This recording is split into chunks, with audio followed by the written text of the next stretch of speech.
Bienvenue dans la rubrique Parole d'espoir. Parole d'espoir, c'est avec la mission internationale Jérusalem, cité du grand roi, César Boumé-Calavi, et nous sommes avec le prophète Abel Kiki, qui nous fait l'honneur de partager ce moment avec nous.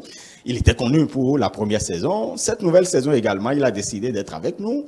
Shalom, prophète Abel Kiki. Shalom, frère Omied. Vous allez bien?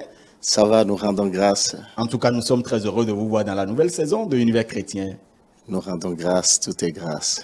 Je ne sais pas ce que vous traversez, mais cette parole, je sais que cela touchera votre cœur. Aujourd'hui, nous parlerons d'une thématique très importante et surtout qui concerne l'enfant de Dieu, qui concerne même ceux qui n'ont pas encore connu Christ. Cette parole va vous intéresser. Et donc, avec le prophète Abel Kiki, nous allons suivre ensemble la parole d'espoir d'aujourd'hui. Gloire, gloire, gloire. Shalom, bien-aimés. La parole d'espoir que nous aimerions partager avec vous aujourd'hui est intitulée « Même si la prophétie tarde, attends-la, elle s'accomplira. » Même si la prophétie tarde, elle s'accomplira. Attends-la, bien-aimés. Alors, quelquefois, l'itinéraire de la vie de quelqu'un,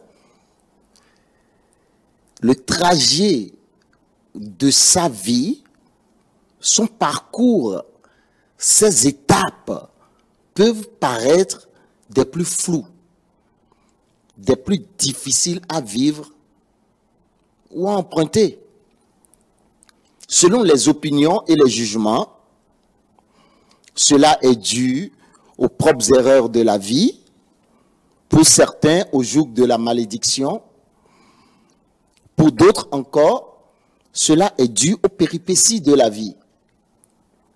Mais bien aimés, chers téléspectateurs, laissez-moi vous révéler que si votre vie se retrouve dans un schéma pareil, c'est que vous faites partie des plus grands de la terre. Et qu'il y a encore de l'espoir pour vous. En vérité, vous ne faites qu'emprunter la voie des plus grands. C'est le chemin des vainqueurs, même si c'est un chemin compliqué, dur à emprunter. Alors, prenez courage. C'est le chemin qui conduit dans un accomplissement parfait des projets de Dieu vous concernant selon son agenda divin. Vous pouvez ne pas le savoir, vous pouvez ne pas le savoir, mais pourtant c'est vrai. Alors, une fois encore, prenez courage, je vous en prie. Prenez courage, s'il vous plaît. Acceptez de vivre à nouveau. Acceptez de vous relever. Oui, relevez-vous. Regardons un tant soit peu quelques exemples de parcours de vie. Prenons le cas du Christ. Imaginez, lui, le roi des rois, l'Éternel des armées, conçu et accouché dans des conditions difficiles dans une bergerie. Imaginez, le Christ dans un tribunal, jugé, humilié, crucifié au milieu des brigands. Imaginez à la fin sa résurrection, plus tard. Imaginez la gloire de cette résurrection. Imaginez aussi, s'il vous plaît, le parcours de Joseph, lui esclave, vendu par ses frères, qui devient officiellement le premier ministre du pays où il fut vendu. Vous connaissez l'histoire de Joseph. Imaginez son cas. Imaginez Lazare mort depuis 4 jours, dont le corps sentait, qui revient encore à la vie. Chers téléspectateurs, mesdames et messieurs, chers chrétiens, il y a de l'espoir pour vous. Essuyez vos larmes, il y a de l'espoir pour vous. Fortifiez-vous, il y a de l'espoir pour vous. Et l'espoir ne se trouve qu'en Jésus-Christ, votre Seigneur et votre Dieu. L'espoir se trouve en lui, croyez-moi. Alors, venez à lui à nouveau. Il ne vous a pas abandonné. Il ne vous juge pas non plus.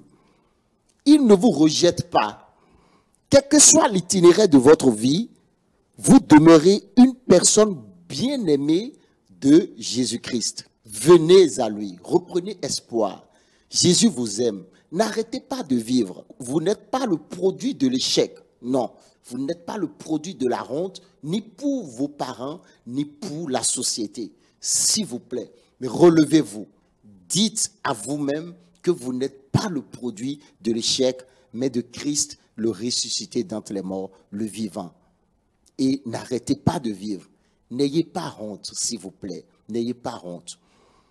Croyez-moi, vous avez emprunté le chemin de l'expérience, le chemin des grands, des personnes matures, le chemin des oints de Dieu. Ne vous découragez pas.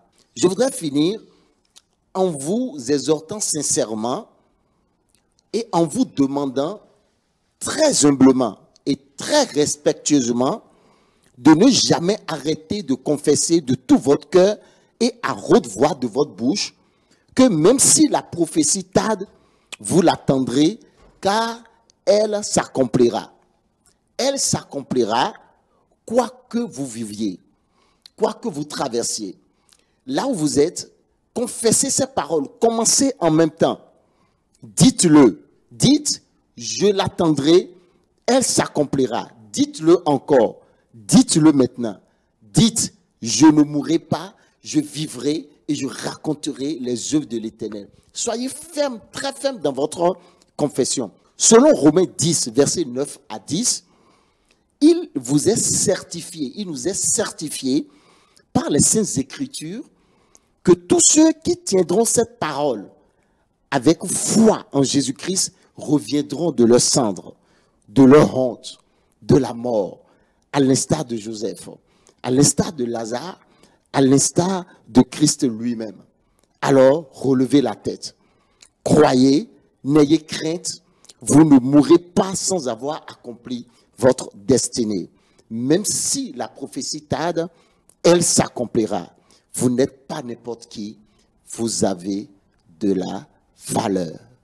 Que le Seigneur vous bénisse. C'était la parole d'espoir pour vous en ce jour. Que Dieu vous bénisse et bonne méditation à vous. Amen.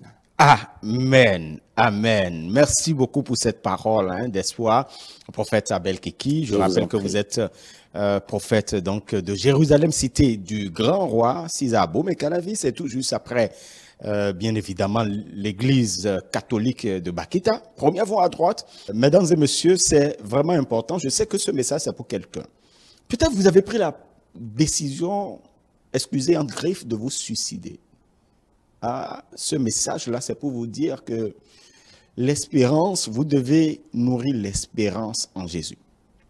Que vous croyez, que vous alliez à l'église ou pas, ce message-là est pour vous. Vous avez envie d'échanger avec le prophète Abel Kiki, le numéro s'est affiché tout au long de cette rubrique-là. Vous pouvez donc échanger avec l'homme de Dieu. On va se retrouver très incessamment encore.